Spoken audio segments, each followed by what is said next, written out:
एक भूले बिसरे जंगल के किनारे, जहां पेड़ पुरानी कहानियों की तरह धीरे धीरे सरसर करते थे, वहां रहता था एक कौवा, कैरो। बाकी क्रो से अलग, कैरो उड़ नहीं पाता था। उसके पंख टूटे हुए नहीं थे, बस कमजोर थे। जब भी वो कोशिश करता, जोर से पंख फड़फड़ाता, थोड़ा सा ऊपर उठता और फिर जमीन पर गिर जाता। ऊपर आसमान में बाकी क्रोज आसानी से उड़ते रहते।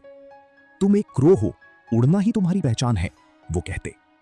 धीरे धीरे कैरो ने कोशिश करना छोड़ दिया, लेकिन रुकने के बजाय उसने चलना शुरू किया। वो इतना चला जितना कोई क्रो कभी नहीं चला था। जब बाकी क्रोज आसमान में चमकदार चीजों के पीछे भागते थे, कैरो जंगल के जमीन पर नए राज ढूंढता था।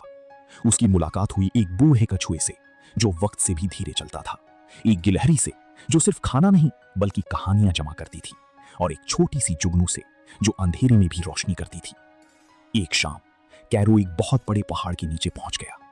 उस पहाड़ के सबसे ऊपर था स्काई एज, जहां हवा सबसे तेज चलती थी और जहां तक नजर जाए बस आसमान ही आसमान। कैरो ने ऊपर देखा।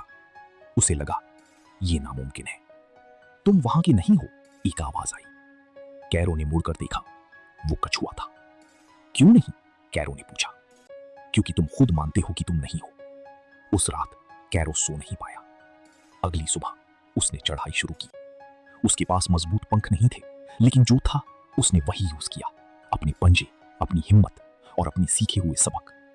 वो चढ़ता रहा, फिसलता रहा, गिरता रहा, फिर उठकर चढ़ता रहा।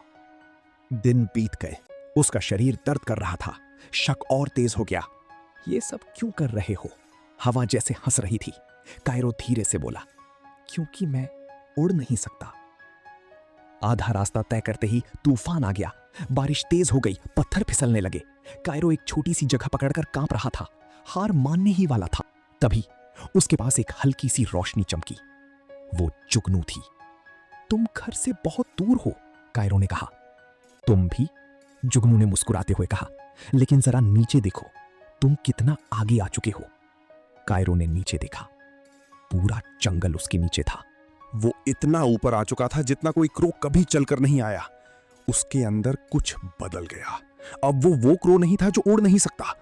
वो क्रो था जिसे उड़ने की जरूरत ही नहीं थी। नई हिम्मत के साथ कायरो फिर चढ़ा और आखिरकार वो ऊपर पहुंच गया। Sky as.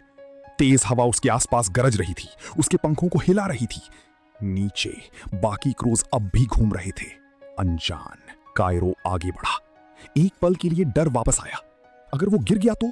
अगर फिर से फेल हो गया तो? लेकिन फिर उसे याद आया, हर कदम, हर गिरना और हर वो पल जो उसे यहां तक लाया। उसने गहरी सांस ली, अपने पंख फैलाए और छलांग लगा दी। हवा ने उसे पकड़ लिया, इसलिए नहीं क्योंकि उसके पंख मजबूत थे, बल्कि इसलिए क्योंकि उसने हवा का सामना करना सीख लिया था। उसने अपने आप को संभाला और हवा के साथ बहना सीख लिया। और अपनी जिंदगी में पहली बार कायरो उड़ा। बाकी सब जैसे नहीं, बल्कि उनसे बेहतर, क्योंकि उसे जमीन का दर्द पता था, चढ़ाई की मेहनत पता थी और हवा का असली मतलब समझ आ गया था। उस दिन के बाद कायरो एक कहानी बन गया।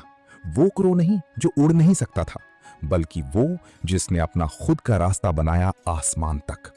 और आज भी जब जंगल में कोई धीरे से कहता है मैं नहीं कर सकता, तो हवा हल्की सी मुस्कुराकर कहती है पहले चढ़ना सीखो।